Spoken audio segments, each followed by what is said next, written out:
Self-care, easing the pressure.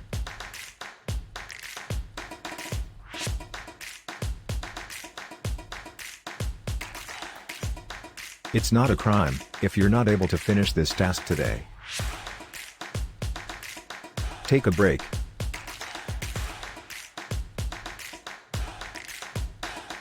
Have a seat.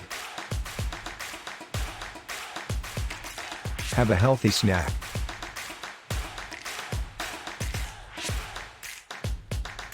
If you must, reorganize your schedule to facilitate the delay. Start again tomorrow.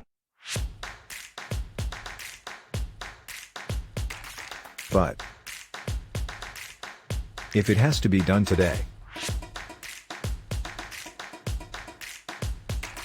it's not a crime to have the kids or family chip in.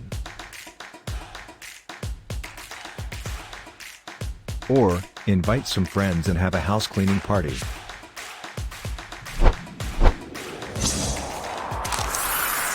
You got this, man! Please remember to like and subscribe to this channel. Then in the comments type I have subscribed.